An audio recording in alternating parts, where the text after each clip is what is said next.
ርዕሰ ሊቃነ ጳጳሳት ሌዮ 14ኛ የተፈጥሮ ጠባቂ ነን ሲሉ ተናገሩ። ርዕሰ ሊቃነ ጳጳሳት ሌዮ 14ኛ በብራዚል እየተካሄደ በሚገኘው በተባበሩት መንግስታት የአየር ንብረት ለውጥ ጉባኤ ኮፕ 30 እየተሳተፉ ለሚገኙ ጳጳሳትና ካርዲናሎች የተፈጥሮ ጠባቂ ነን እንጂ ሀብቷን የምንቀራመት አይደለንም ሲሉ መልእክታቸውን አስተላልፉ።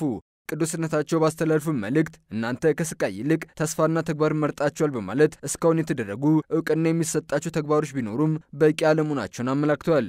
ቅዱስነታቸው ተስፋና ቁርጠኝነታችሁ በቃላት ብቻ ሳይሆን በጽኑ ተግባር ሊታደስ ይገባል። ፍጥረት በጎርፍ በራብ ማዕበልና ከፍተኛ ሙቀት እየተሰቃየች ነው። ከሶስት አንድ ሰውም የአየር ለውጥ ተጋላጭ ነው ሲሉ ተናግረዋል። ርዕሰ ሊቃነ ጳጳሳት ሌዮ 14ኛ የአየር ንብረት ለውጥ የሩቅ ማስጠንቀቂያ አይደለም፣ የእግዚአብሔር አገልጋዮች እንደመሆናችን መጠንም እርሱ የሰጠንን ስጦታ በእምነትና ትንቢት ልንጠብቀው ይገባል በማለት መክረዋል።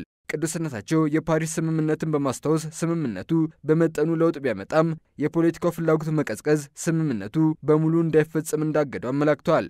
ቅዱስነታቸው መልእክታቸውን በማጠናቀቅ ትክክለኛ መሪነት ማለት ልዩነትን በሚያመጣ መጠን ማገልገልና መደገፍ ነው፣ ጠንካራ የአየር ንብረት ለውጥ ስራዎች የተሻለ ኢኮኖሚ ስርዓት ይፈጥራሉ ሲሉ መናገራቸውን ቫቲካን ኒውስ ዘግቧል።